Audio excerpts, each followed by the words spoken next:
All right. Got some food in my belly and ready to, well, I closed Arena, so there's no background here. Where should I put myself? I guess being down here makes sense. Hold on. All right, for the 45 of you who are sticking around here, also I want to, let me adjust my camera since I'm in a different spot.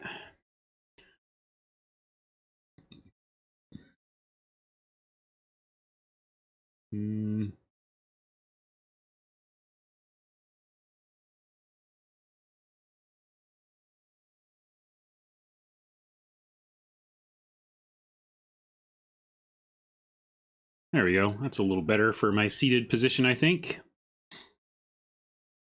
And then, yeah, to lower the desk, if I stand for much more than a few hours, it really wrecks me the next day. So we put that on the ground. Then we'll go left monitor over here. So for those of you just joining me or not sure what I was talking about, I'm going to be recording Limited Resources with Marshall this afternoon, and I'm feeling unprepared. So I want to prepare myself. And oh, this is the wrong search. I want this one. So I have a search for Modern Horizons common and uncommon, sorted by color. And I have the notes that I've been taking as I notice stuff. But I also have Marshall forwarded me the article that he wrote for Modern Horizons for the mothership for MTG, dailymtg.com, Magic's official article site. But that's not public yet, so I'm not going to share specifically that, but it is what we're going to base our discussion off of. So I kind of have that on my other screen, and I'm going to see what cards he mentions and what archetypes he mentions, and I'm going to take my notes on it. And this is just an opportunity for you to kind of see how I prepare for an episode of LR, I guess. I'm going to make this, oops.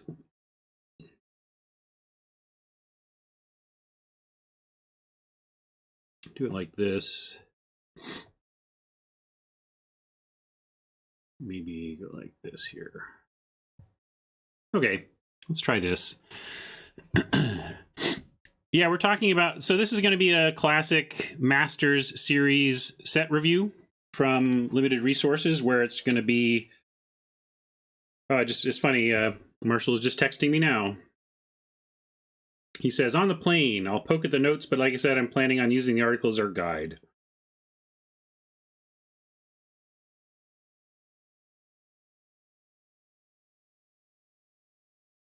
He says, things we can focus on besides that. Other stuff, 5-color deck, colorless cards that matter. Yeah, there's lots of filler stuff we can add. I am actually still on the air right now, and I'm going to do my show prep while streaming so people can see what that process is like. And people can give me some comments about these cards.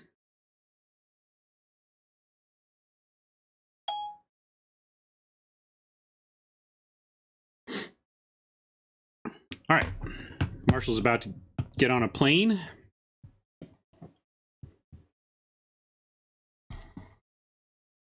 So let's see, where am I at so far? I noticed that we had Changeling, and so that got me thinking. I was just looking at cards and seeing what they get me to think about, and about how much Changeling overperformed in Lorwyn block, and how it was the glue that held that format together. And then that made me think about this, which I think will be interesting to talk about, which is the idea that, like, in the tribal format of Lorwyn, there were 8 tribes. Let's see if I can name them, right? There were 8 tribes. We got goblins, elves, kithkin, tree folk, merfolk, elementals, giants, and fairies.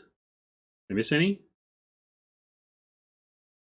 Anyway, that's a lot of creature types to support in a tribal format when you need all sorts of colors to cross over with each other. And so to make that work in Lorwyn block, they used Changeling, and it really worked to be the glue. Changeling became hugely important because it allowed you to have a giant / Kithkin / fairy, to trigger all that stuff. When you don't have something like Changeling, you compare that to the tribal format of Ixalan, where they only work with 4 tribes. Like, you can't, if you're not going to give some glue like Changeling, then you need to really reduce your number of tribes. So I thought that was an interesting thing to comment. Then I saw one of my old favorites. Where is it? Shelter. Shelter was an absolute all-star in I guess it was Odyssey block. I'm not sure if it was actually Odyssey, but it's definitely Odyssey block. I think it was Odyssey. It's a subtly good card. You do have to leave 2 mana up. It requires you to, the setup cost is basically leave 2 mana up, but then it does so much. It counters removal, it wins combat, and it prevents your opponent from being able to block, because protection from color is very powerful. So then I had a little side story mention of how protection from is an overloaded mechanic. It's an alpha mechanic. It's one of the early mechanics, and a lot of those mechanics are overloaded. And it's overloaded because it does 4 different things.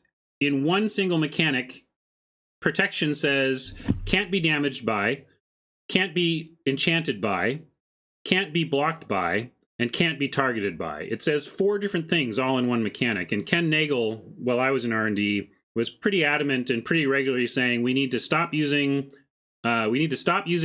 protection, and we need to break up the protection components into individual parts that we use when we want to. And I thought that was interesting to think about, because it's what they're doing now. But the trouble is, you're never going to use Aura's Fall Off. That's as a single one-off. That's like really weird and narrow. Can't be damaged by would be a mechanic that promotes board stalls, which you don't really want. And can't be blocked by is certainly printable and fine.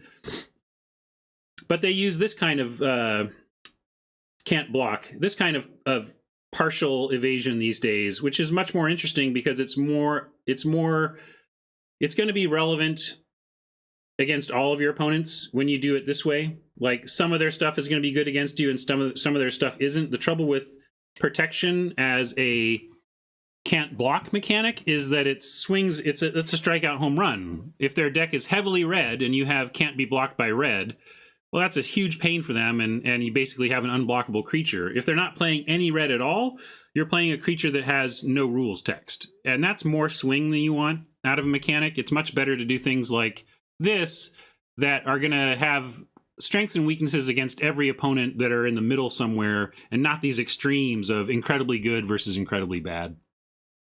Yeah, so that's what I get into here.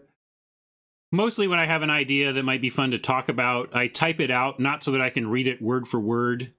We did win a 7th game in that Dominaria deck. Yes, Reset Press. But I write it out not because I'm going to recite it word for word, but because it helps me frame my thoughts on the subject. Then we have Buyback that showed up. Not sure where I saw my first Buyback card. But this is kind of what I'm feeling about this. When I went from protection to Buyback, it's like, oh, this is the parade of troubled mechanics. And so Buyback, the problem with Buyback is that it does all turns are the same thing. It tries to set up a state where the game doesn't change. The same turn plays out every single time. And, oh yeah, I was up there somewhere. Yeah, make a soldier. Yeah, there it is. So it's probably not going to be too oppressive in limited, but it's not a great constructed mechanic because it just creates a bunch of sameness. Hey, Oni, what up? You just joining us? I'm going to be on, if you just joined us, Oni, I'm going to be on Limited Resources this afternoon, or recording Limited Resources this afternoon because Luis is sick.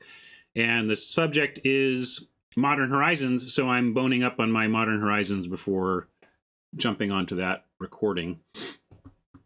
And now I'm going to be looking at what Marshall wants to talk about. I want to see what cards he's pulled and make sure I've looked at every card he mentions in his article. So it's going to be kind of an archetype breakdown show. And his first one is Blue-Green Snow. So I'm going to take a look at that. I'm going to have some soup.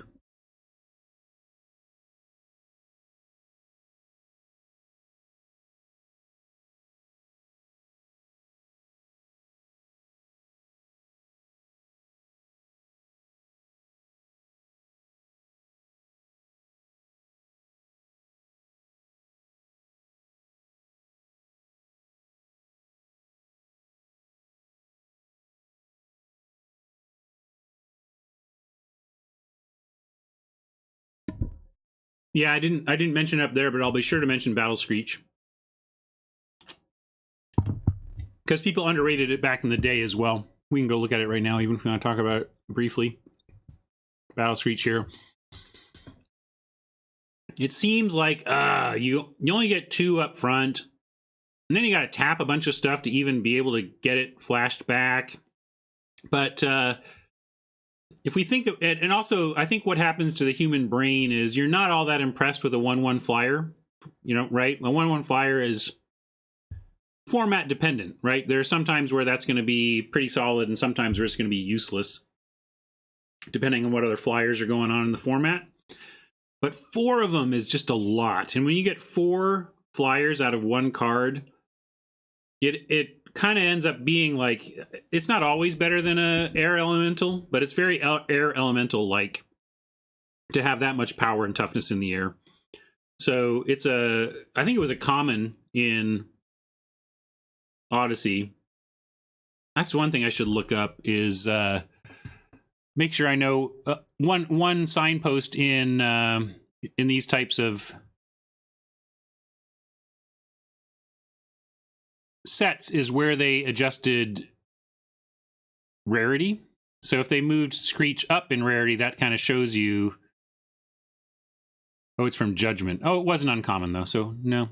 I'm glad I checked. That's the kind of thing I want to look like. Where his R&D adjusted rarity.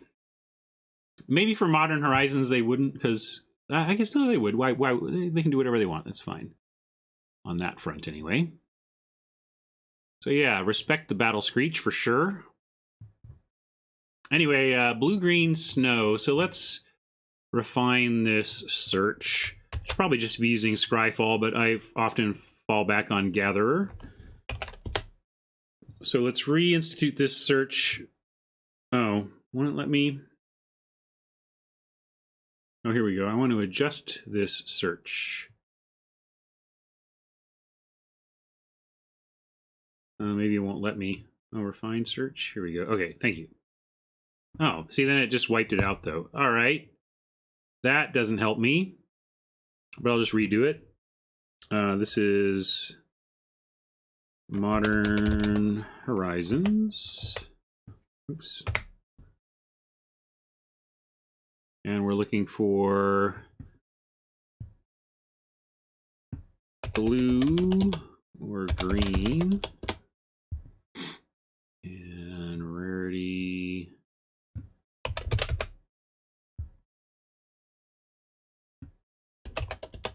Common or uncommon.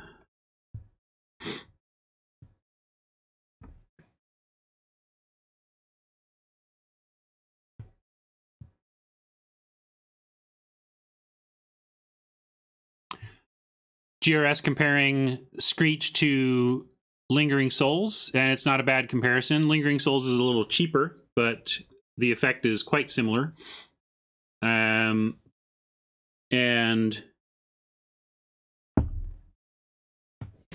actually, on the installment plan, Screech is cheaper, isn't it? Just up front, it's a little cheaper to bird. Another comparison point is the 2-brid, the 6 mana or 3 white mana to make 3 1/1 flying spirits. That's a cube card, right? Making a bunch of flyers, bueno. All right, we're gonna do this search.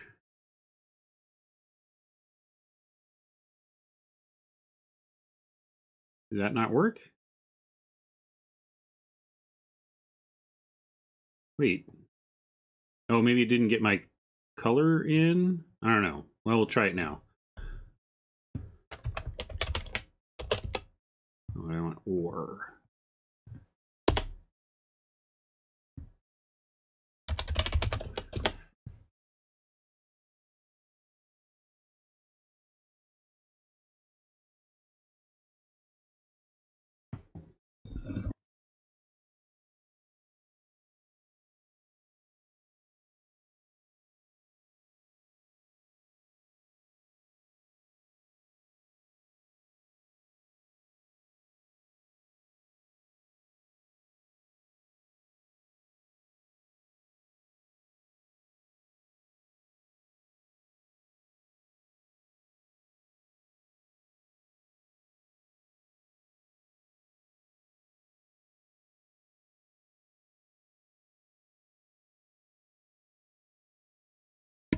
Can't find my napkin. Let me know if there's food on my face, please. Constant paranoia of the bearded. Bearded eating. Choking Tethers is a card that overperformed expectations in its original incarnation. Oh yeah, I want to make some notes on cycling, because I kind of disagree with Marshall on... Marshall really soapboxed about cycling in Amonkhet as though it were like breaking pie or inappropriate. I think it's fine. I think it's great, especially in a best of one world where you're trying to give people reasons to be able to main deck certain cards. I think cycling is great for that, and it's fair. Like, here's the thing about cycling, and I think this is one of the notes I want to make on the show. Cycling, even though it makes them main deckable, to me it is more about feeling better about bringing it in from the board. So let's say you have like a destroy target artifact or enchantment cycle 2. You could main deck that because, hey, you can just cycle it, but that's really not what you want to do. If I told you the only rules text on this card is cycling 2, you'd never run that. You don't want to spend time spinning your wheels for 2 mana, and that's what made cycling okay in Amonkhet. It was such an aggressive format that you didn't really have time to cycle your way. His stance, I think he corrected it. It was just he was misframing the pie breaking stuff, almost like that. It's some. I don't want to misquote him. I don't want to speak for him, but he started to bring pie into it kind of incorrectly, I think, when it was 2 separate issues. The bottom line is does cycling make it too easy to play hosers is really the question. And I think the answer is no. What it really does for me is make me feel okay about main decking it if I have to, but really great about bringing it in. Like, you know how I'll say, I'll say something like, well, I don't want to bring that naturalize in just for one target, even though that target is pretty good. The case where I'm sitting there holding, waiting for the target is really bad, so I don't want to do that. Cycling on that kind of stuff makes me much more likely to bring it in out of the board when there's only a target or 2, because then I have, okay, it didn't come up, but I'm gonna get rid of this, you know. So I think of cycling that way more than hey, now we get to main deck everything, because that's still just often not good enough.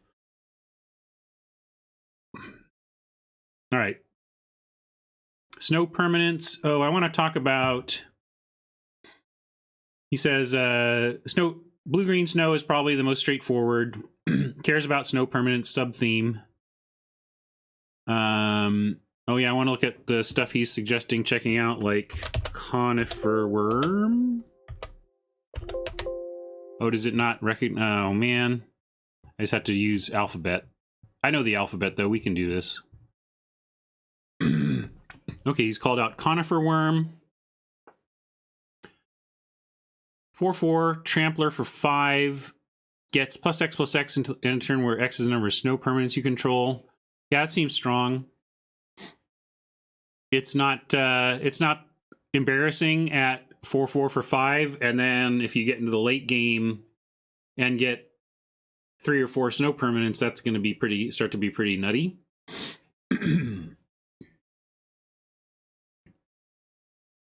Blizzard Strix.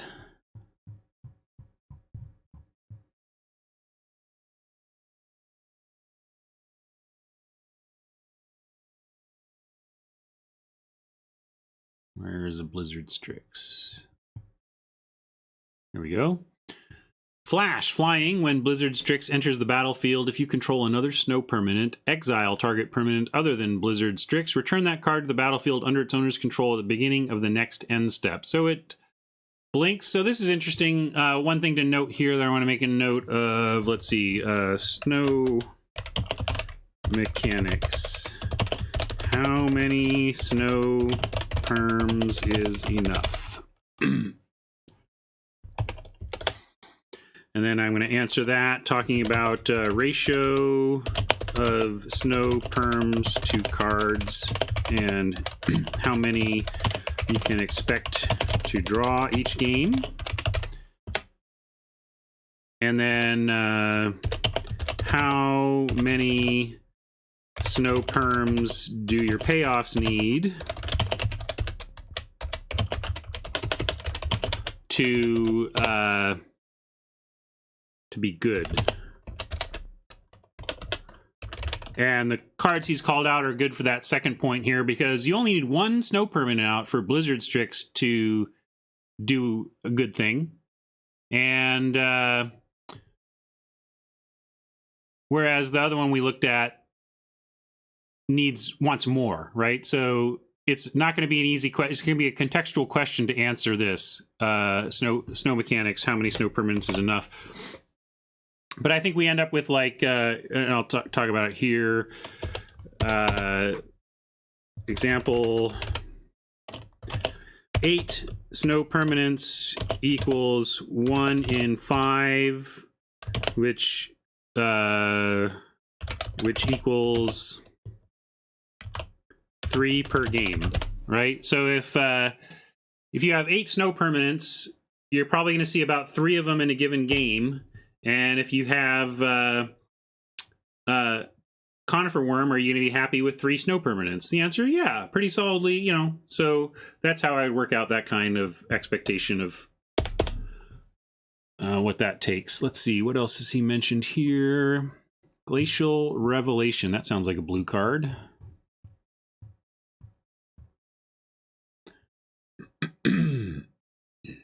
Not? Maybe it's green-blue. Can't be green, right? Maybe it is. I should look. No. Oh, it is. It's just straight green. I figured it'd be green-blue. Sorcery Uncommon. Reveal the top 6 cards of your library. You may put any number of snow permanent cards from among them into your hand. Put the rest into your graveyard. Well, this is interesting because it goes to this 1 in 5 number. If you have 8, you're probably going to hit on this, but not necessarily. That's why it goes so deep. So I think we're going to see some where you can be a light snow, but some that want you to be deep, like Revelation here. What else? Winter's Rest.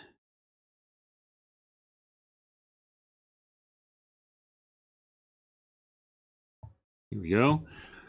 Snow enchantment. Enchant creature. When Winter's Rest enters the battlefield, tap enchanted creature. As long as you control another snow permanent, enchanted creature doesn't untap during its untap step. So we've seen 2 blue cards that need only light commitment to snow permanents to fulfill its maximum potential. Like you have 1 snow permanent and Winter's Rest is gotten all the benefit it can get from that. Whereas these green ones seem to want as many as you can get. So that's interesting.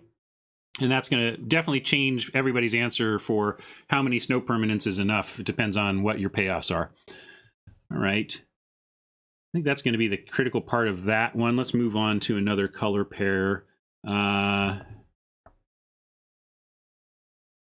Black-White Tribal.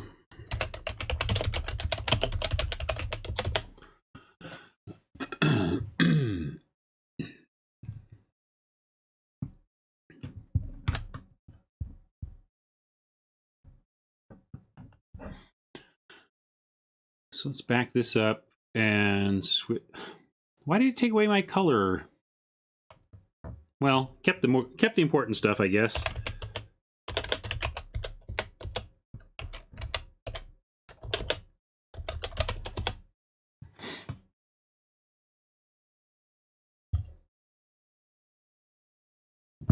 All right, we've seen a bunch of the white, and tribal makes sense in terms of sliver and imposter. Changeling plus sliver is really cool. I like that. I think we mentioned that.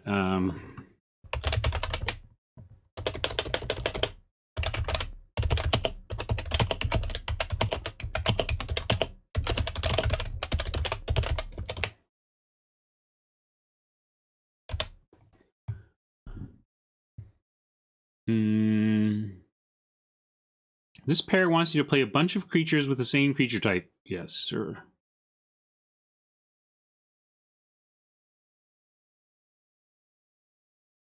Irregular cohort is another changeling, and it makes another changeling. Oh, that's cool. I've never seen. Has there been any card that makes two changelings with one piece of cardboard? I don't remember that from Lorwyn. So that's a really interesting card that doubles up. I want to mention that. Yeah, well, he's got it mentioned. Just irregular.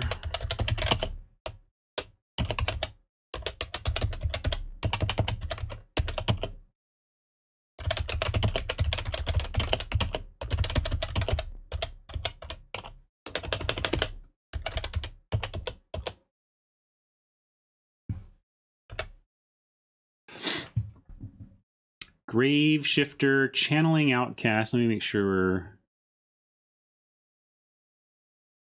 Valiant Changeling? That sounds white. This spell costs 1 less to cast for each creature type among creatures you control. This effect can't reduce the amount of mana this spell costs by more than 5. So... if you have any other changeling in play, it's a 3/3 double strike for white.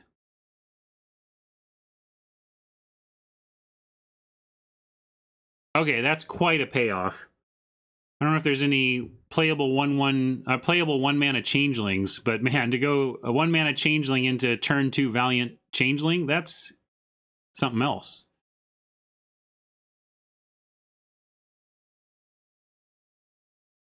Yeah, that's great.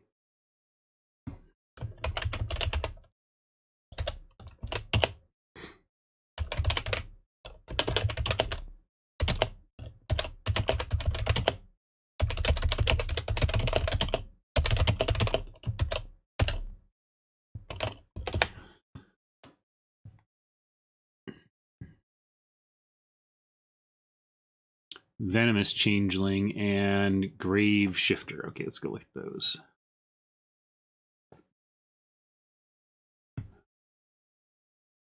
I immediately saw the throwback to Grave Digger, so that's cool. Grave Shifter. Okay, so it's a Grave Digger with Shapeshifter, so it's strictly better. Well, I shouldn't say strictly, because actually creature types can make things better or worse pretty regularly, so...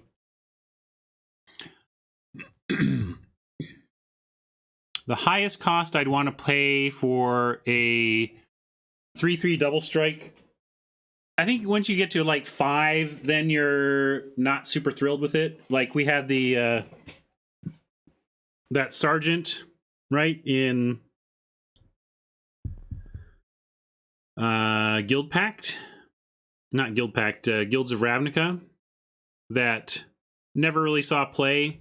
It wasn't an always on double strike, but at 5/5, even probably double strike, it wasn't quite good enough. So I think at 5, you're just like, that's a little more than you wanted to pay, but double strike can be pretty impressive. This is obviously amazing. I'm not sure which tribes it's trying to support. I'm not sure where the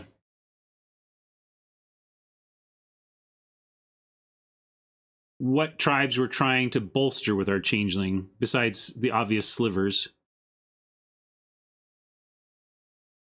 Anybody else watching have looked at this set enough to understand where you might want tribal? Ninja tribal. Also, I kind of want to see. Should we go to Scryfall?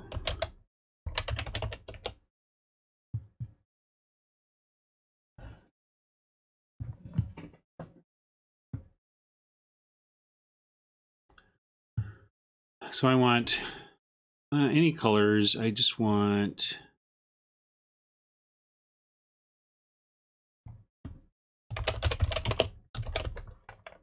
Modern Horizons.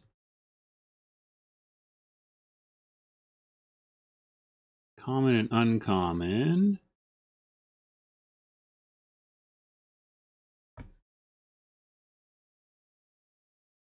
Don't want criteria. Just want uncommon, common. No, and I want what's in the name. Any text. Okay, here we go. Text. I want changeling.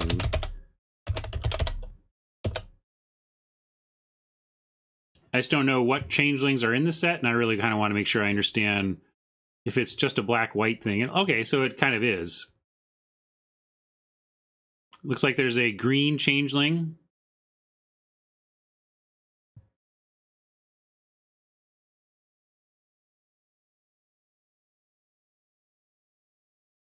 Mainly I wanted to see if there was any... if changeling was in all colors or just a couple. It looks like it's just in the couple here.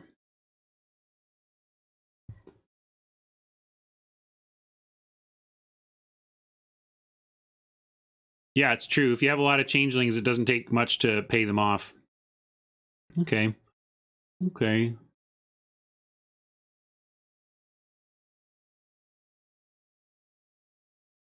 All right. Yeah, I've got some stuff on changelings to talk about. And again, it's pretty straightforward. I'm just going to get into ratios and stuff again on that. Green-white ETB is being called out next here.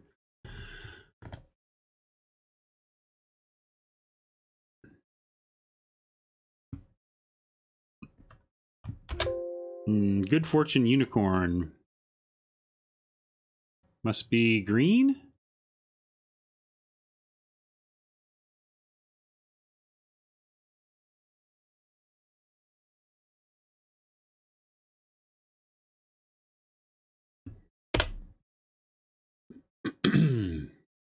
Green, white, right? All right.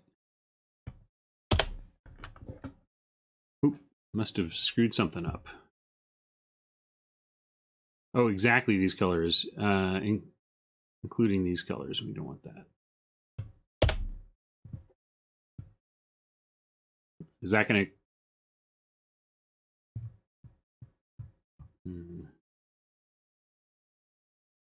Oh yeah, it's only showing gold, but it happens to show us the one I was looking for. Whenever another creature enters the battlefield under your control, put a +1/+1 counter on that creature. That's great. Yeah, uncommon build around here. That's going to support tokens really well.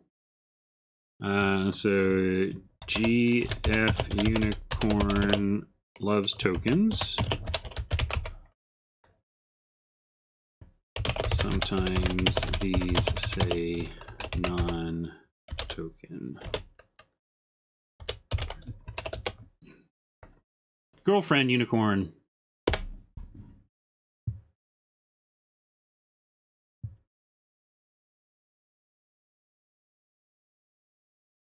But what I want to see is...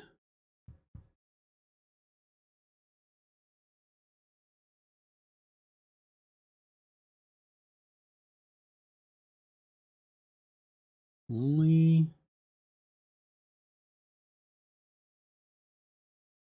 at most is what I'm looking for. Sorry.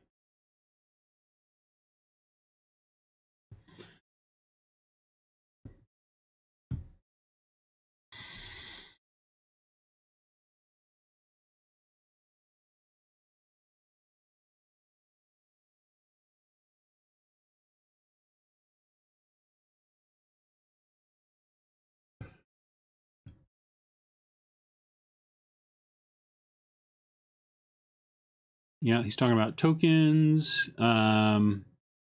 Pick of Bellowing Elk. Do we have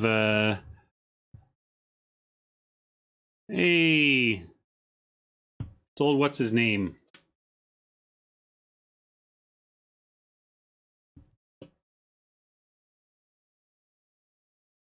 As long as you have had another creature enter the battlefield and under your control this turn, Bellowing Elk has trample and indestructible. I think that's just okay as a 4/2. I want it to be a little better when I'm not doing the thing it says.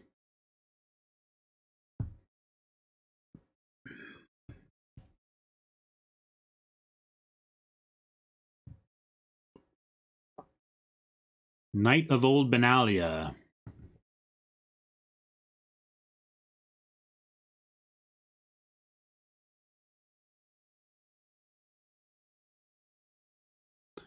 Suspend 5. When Knight ETBs, other creatures you control get +1/+1. Ooh, Suspend is back.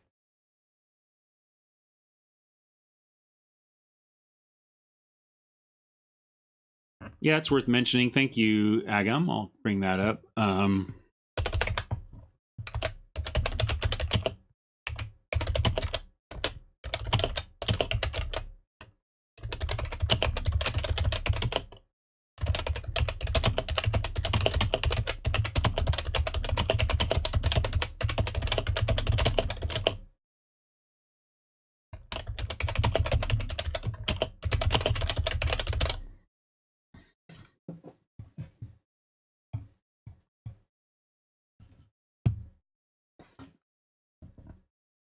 Yeah, creature count is huge here.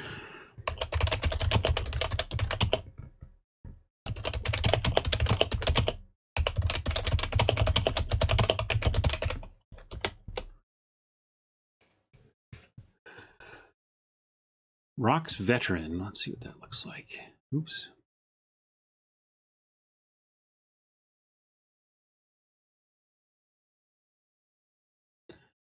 Battle Cry. When Rock's Veteran attacks, tap target creature and opponent controls. Okay, so we got our tapper. Battle Cry is really nice on this. So this is, yeah, supporting the token theme for sure. That 4 toughness means it often survives, which is often a big drawback with something like this. So I'm going to call out Rock's Vet. 4 toughness is major.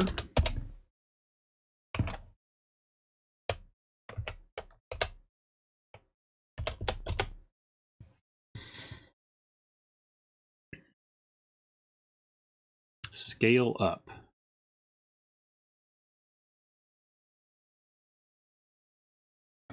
Scale Up is a sorcery. Until end of turn, target creature you control becomes a green worm with base power and toughness of 6/4. Just until end of turn, huh? So you... Ha! I'm big. But then you overload and do it for everything. And if you turn your 1/1s into 6/4s, probably going to win. But it's kind of like a weird overrun.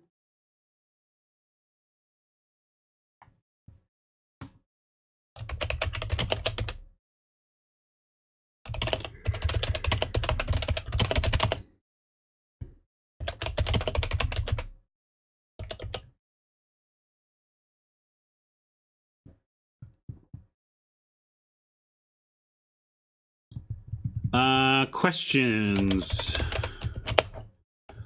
Any -1/-1 type sweepers?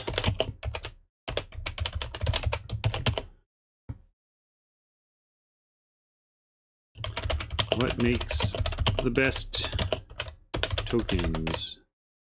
Let's actually look at that.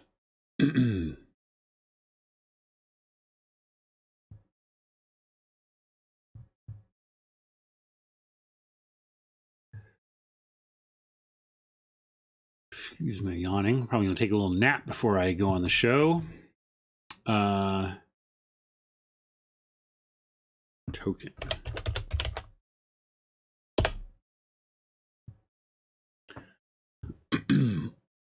Birthing Bows. We already talked about how awesome Battle Screech is. Birthing Bows 4.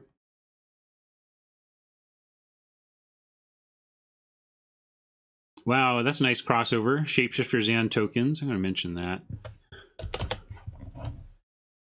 slow.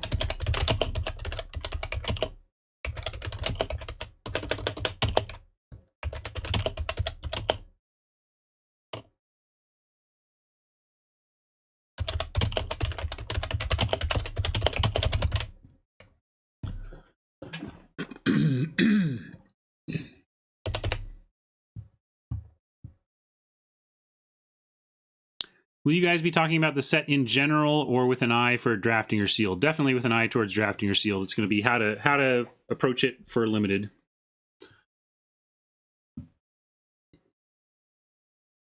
Do they just get 6/4 or do they become ground creatures? I guess they become 6/4 worms, but it doesn't say they lose their other stuff, right?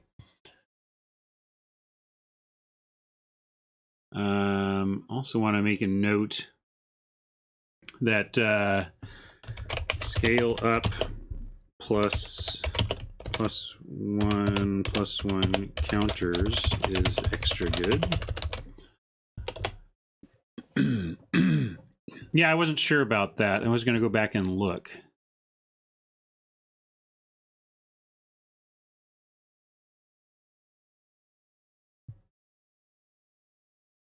Oh, I've already adjusted that. It's here where I want to find.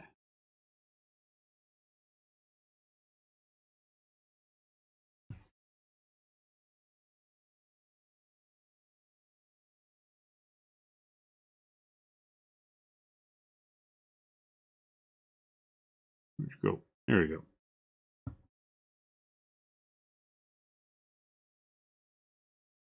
Yeah, it doesn't say anything about losing, so I think it keeps it. Till end of turn, target creature you control becomes a green worm with base power and toughness 6/4. But if it had flying, there's nothing there that says it loses flying, right? So that's great to call out. Extra good, and it does not remove other keywords. So Screech into scale up is huge. Yeah, we can.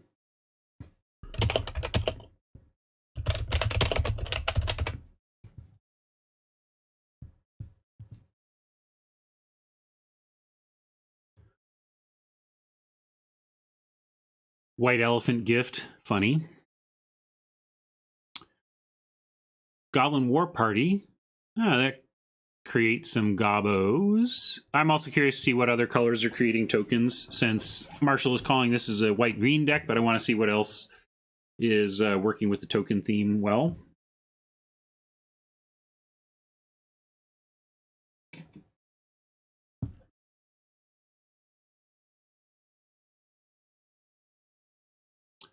We talked about regular cohort. Oh.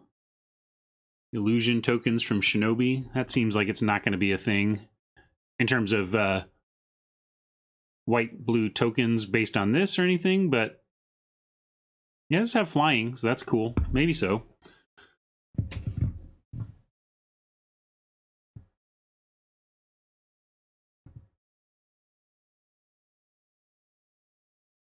Yeah, I'm assuming not. It doesn't say anything about removing any other abilities, which would include Changeling.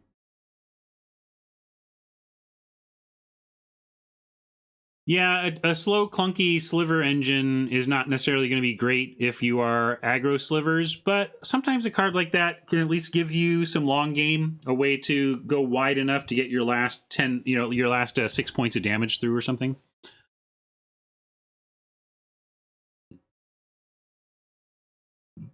Nice combo. Appetit. Mother Bear. This is somebody mentioned this. 2/2 for a bear. Hey, it's a grizzly bear. Literally. 3 green exile Mother Bear from your graveyard. 2 green bear token creatures.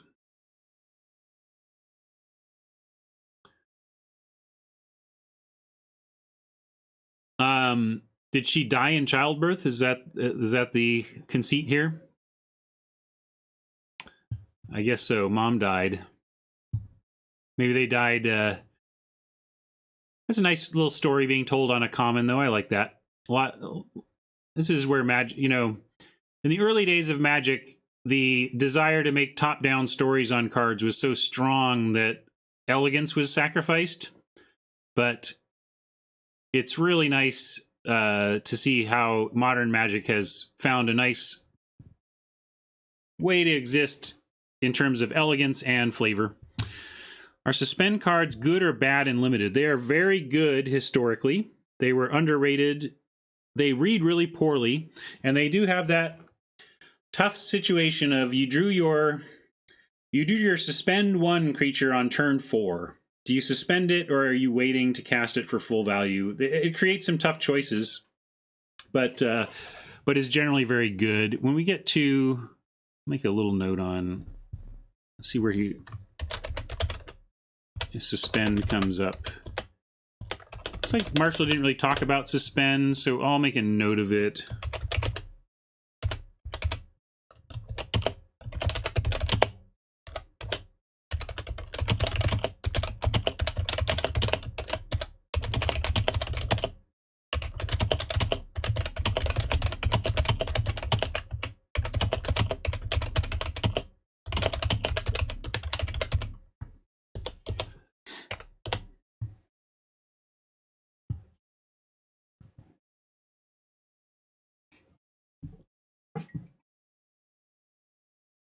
Yeah, Motor City. Apparently, there's like 40 something. There's the mechanics are bottomless in this set.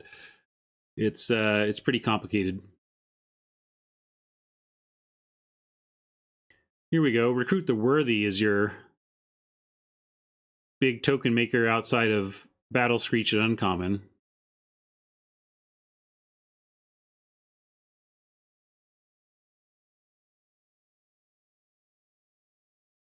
Oh, Squirrel Nest. Crazy. Yes. Squirrel Nest in Modern. I wonder if that's going to have any home in Modern, and I wonder if I have any foil Odyssey Squirrel Nests. What that's going for now.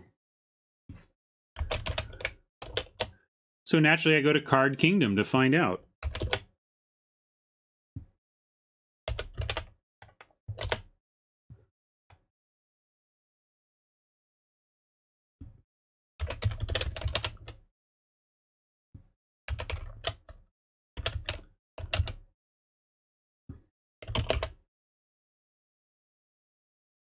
Squirrel Nest Odyssey foil is a $15, $18 Magic card now, and out of stock. Not surprising. Looks like there was some zombie token up here, wasn't there? Yeah. So not a big deal on the zombie tokens there, but it's something.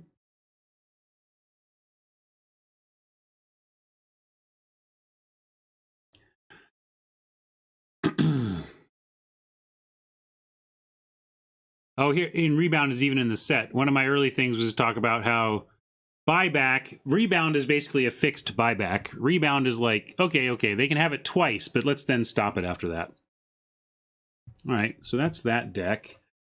Back to...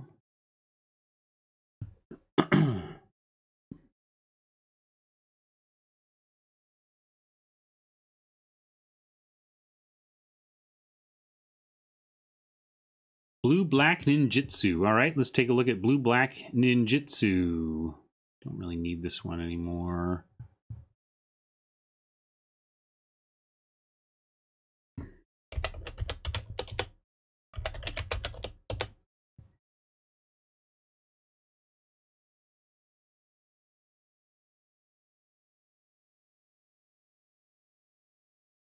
I just saw there's a card called Chiller Pillar, and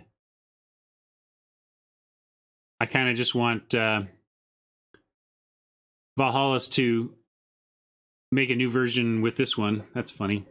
Hey, Great God I am going to be on limited resources later today, and I'm prepping, and figured I might as well stream my prep if people were curious about what I do to prepare for a podcast.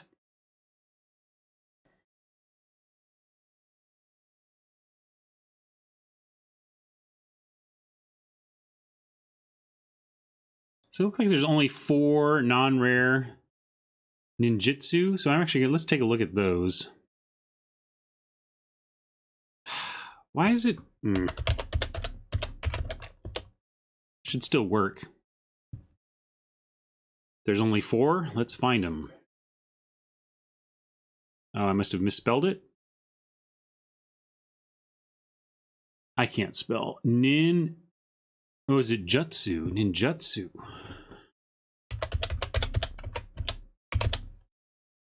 Is that right?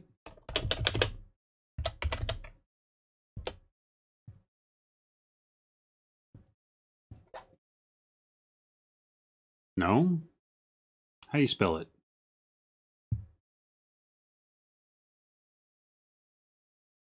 Oh, sorry, thanks. I'll just do this. That'll work. Then I don't have to spell. Oh, except it's showing me ninjas that don't have ninjutsu. That's okay. I'll take a look at those as well. Because it's certainly going to support this theme.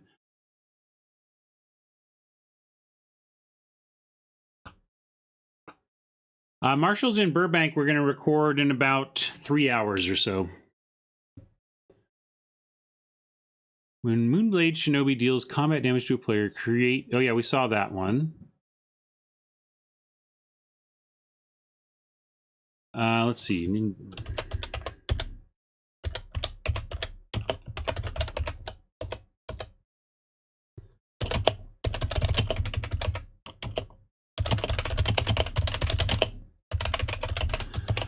When I see ninjutsu, I want to know if there are things, good spells that can make a creature evasive, even for a turn. Like if it was like, so-and-so is unblockable for this turn, draw a card. That gets really good in ninja strategies. Basically, it's a little easier to get that first in, you know, that ninjutsu hit in, right? You something, you know, does he call out Phantom Ninja as... Oh yeah, he calls out Phantom Ninja.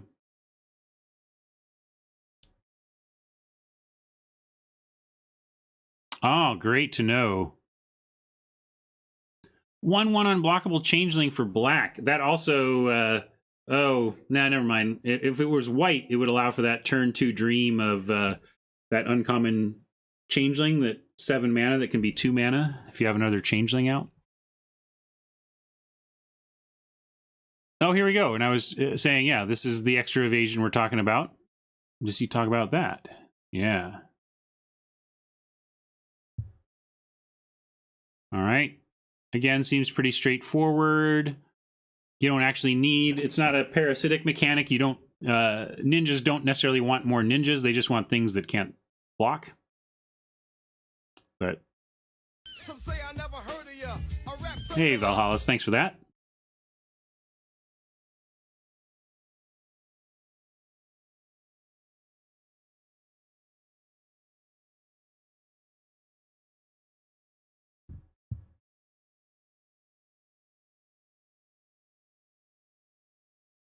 Oh, yeah. Works well with ETB on non-ninjas. Re-trigger that shit.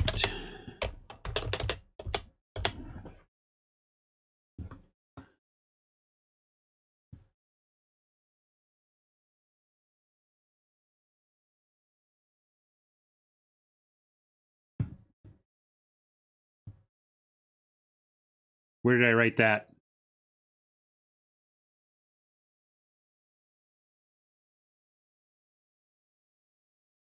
Oh, Azra. Must be a type of soldier, you know, like, or a class of, you know, samurai smoke shaper, right? It's an Azra.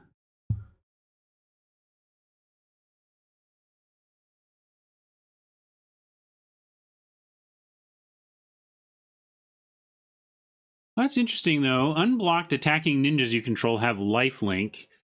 I guess that does support when you do ninjutsu them in. It just is a bit of a non-bow with the mechanic in that it compels people to want to block ninjas when you're hoping they go unblocked and sneak something else in. But yeah, that's... well, I think that's just okay. It's uncommon, though. Maybe life total is important. If it's a heavily aggro, then suddenly life linking your ninjas could shift some races around, I suppose. All right, I think I'm going to do one more color here, or one more archetype, one or two, and then I'm going to go off the air, get a little rest, and then refresh on the rest off the air before I go and record the show. So that's my plan here. We got red, white, slivers. Oh, this is an opportunity to talk about. So one of my roles on Limited Resources, and it's Luis has this role as well, is to bring the game designer eye to things and talk about game designery stuff that listeners often find interesting. So in the case of slivers, this is a great opportunity to talk about the shift from all slivers to slivers you control, because there's some interesting design stuff there, some learnings about magic, and I kind of wish I wish I could snap my fingers and errata all slivers ever to say slivers you control, because it's just much easier on the brain. And I'm afraid, I kind of fear if on a constructed front, if Modern now gets the burst of slivers it needs to be competitive with slivers, oh, that's kind of weird to have a mix of you control, they control stuff in a sliver mirror. I don't want to see a sliver mirror in which both players have a mix of all slivers and slivers you control. That seems like a tracking nightmare.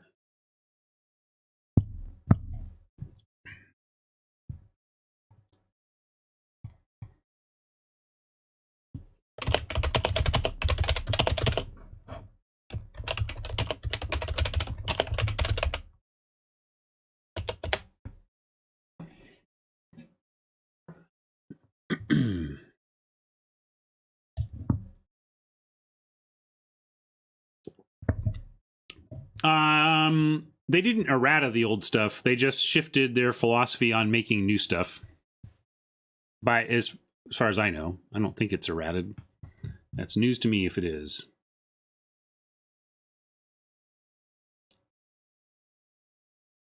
I want to talk about.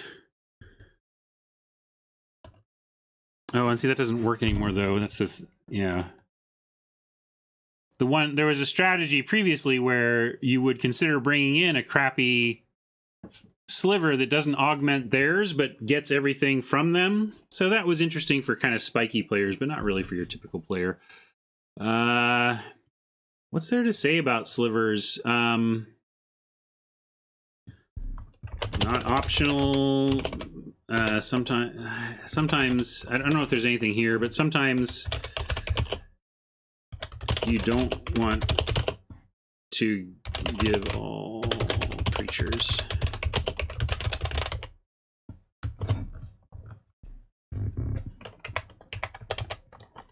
I doubt that. That probably is not the case here, though, so that's maybe not a very useful comment. We'll see if I bother mentioning it. What else to say about slivers, though?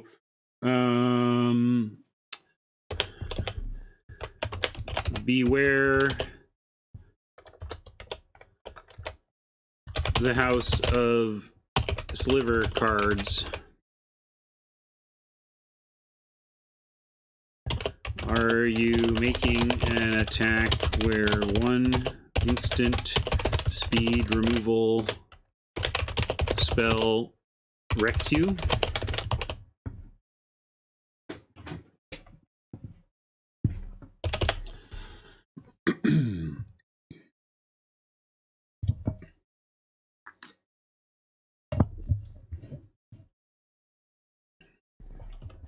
The more, the better. A highly parasitic mechanic.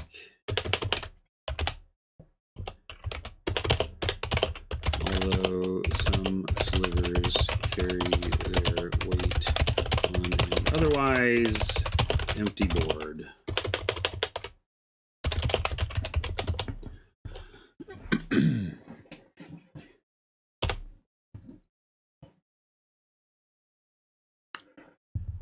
How do you mean, as opposed to other tribal decks, Great God?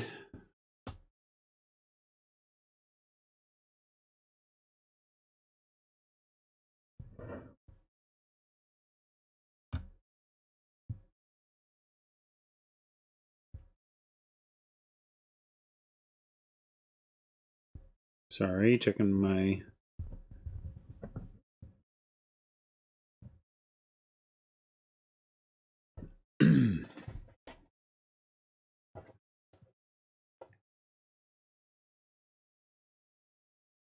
Do you? Like, what do you mean?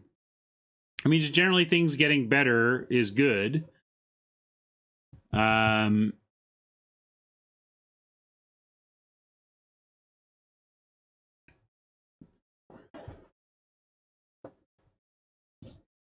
Is there an example of a combination you're thinking about? Like, these slivers aren't good unless you get them in this combo? I mean, these aren't slivers, but...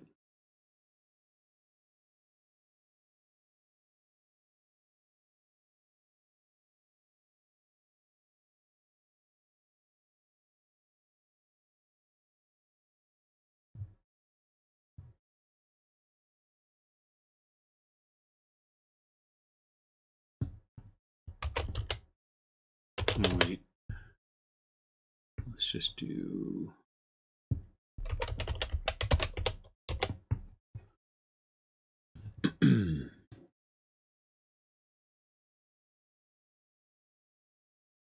Absolutely, you want the ones that buff your team. That's why I'm wanting to do this search. I want to see what we know about if there are team buffers, like this one. Cleaving Sliver becomes pretty important.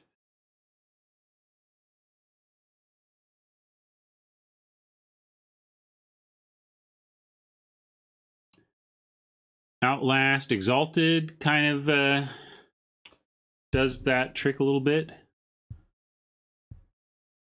Yeah.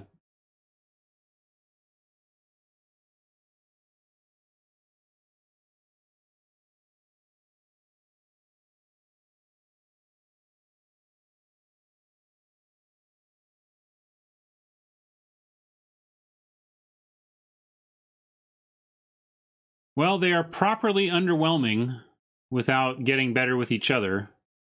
A lot of gray ogres with abilities that are just kind of whatever. But put them all together and it can get good. But yeah, we need that changeling. I think that's the key card. What's the...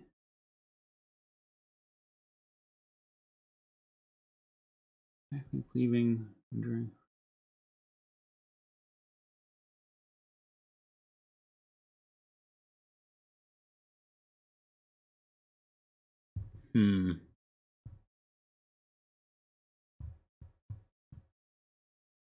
Yeah, what was the lord though? There was a...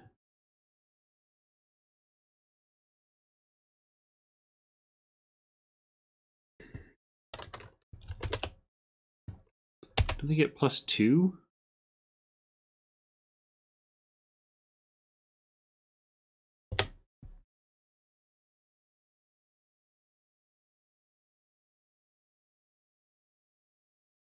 Here we go. Here we go. Here's your sliver. Here's your sliver lord.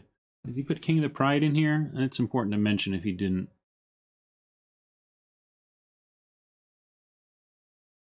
Yeah, I'm going to mention that.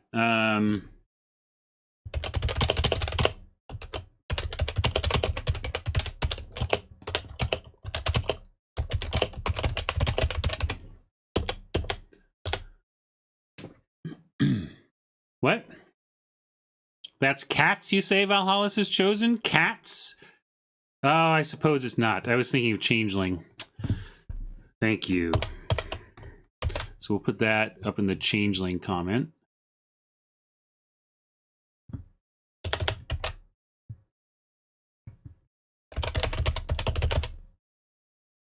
That's what I meant. Thanks. Put that note up there. So yeah,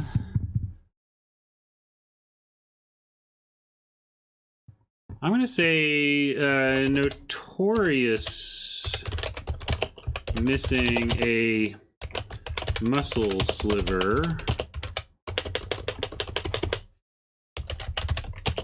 which has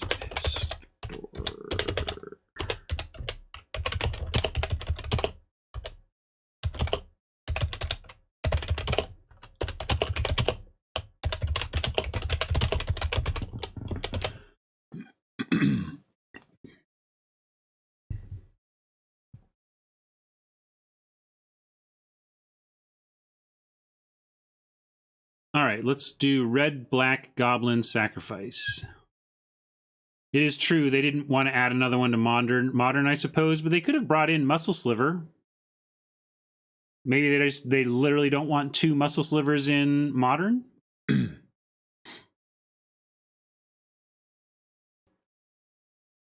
Muscle sliver is not modern legal, right?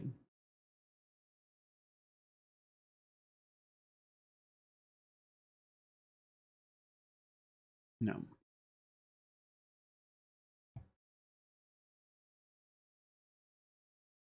Right. So maybe they don't want 3? I don't know. Well, sometimes one card, another copy of a card turns a deck from okay into broken. Okay, well, let's go.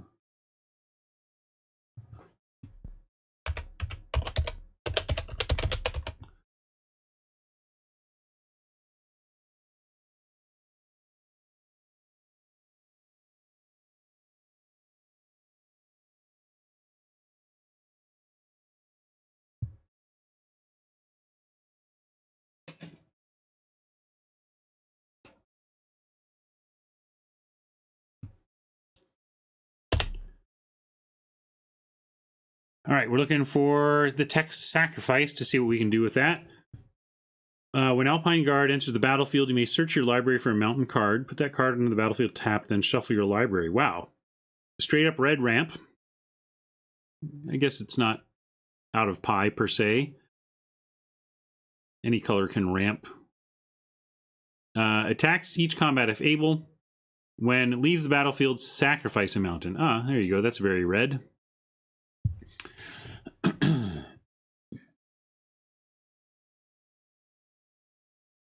Fun flavor. I like that card's design.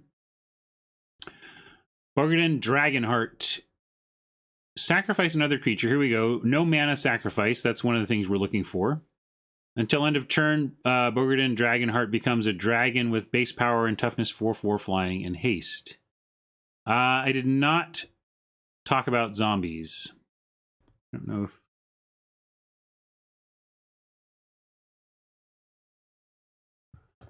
No.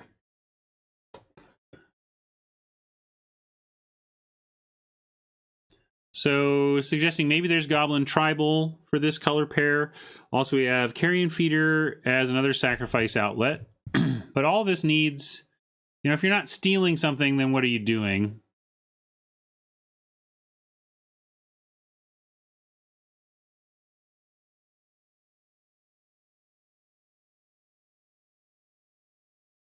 Wow, that's not great. So only there's a common and an uncommon that have sack. So now I'm curious if what cards control.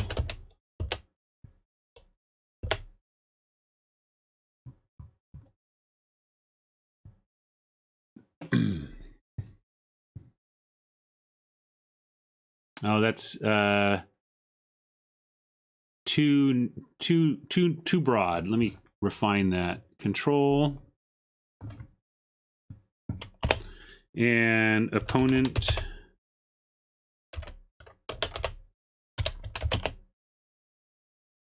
and untap. Control opponents untap. No? Oh, maybe it's not opponents. I'll put opponent. No?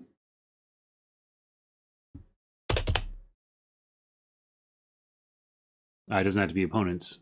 It's confusing it. So just Goat Nap. Steal the Changelings and laugh. All right, this is unrelated. So just the Goat Nap. That's kind of a stretch. Usually you want a little more than just the one threaten effect, but maybe that's enough.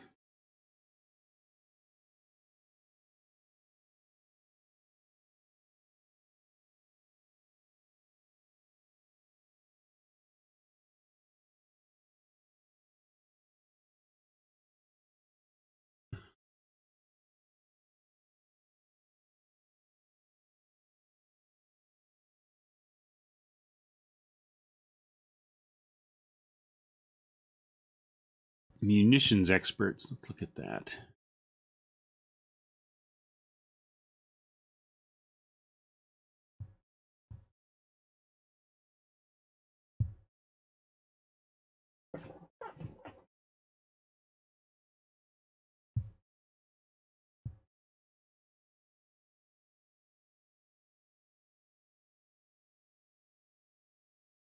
What am I looking for? Is not the search I'm looking for. I want actually to just find this one that he mentioned that I didn't. Munitions expert. I think we looked at it before.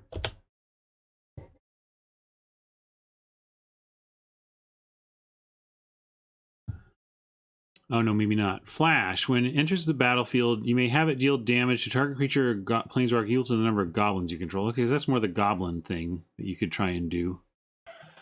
So maybe it's a combo. Maybe it's like steal and sack goblins is what this is trying to do. All right. Well, I think I've made it to the end of that. I like BR sack. Maybe this is supposed to be both Gobbo and steel sack. Well, this looks like a signpost uncommon. Yeah. Goblins with a sacrifice sub-theme that you may be able to find sometimes. That seems fair. All right. Good. I'm glad I got this start. I'm going to show notes this.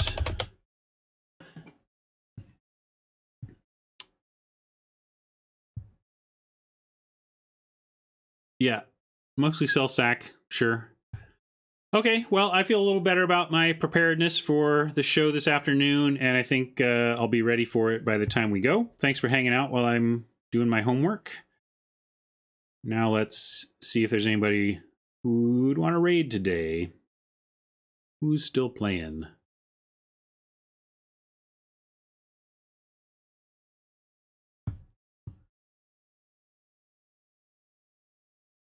Oh, well.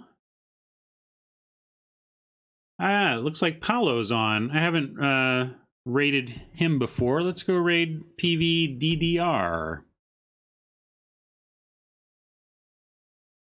Yeah, I'm going to record limited resources this afternoon. Luis is sick, so I'm subbing today.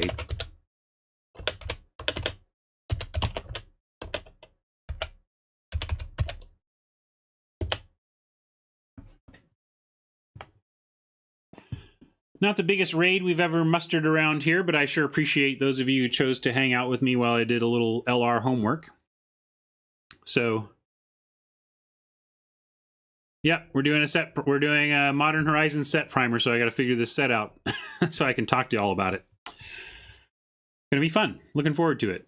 All right, say hi to Paolo for me, and look for me on Limited Resources probably sometime tomorrow.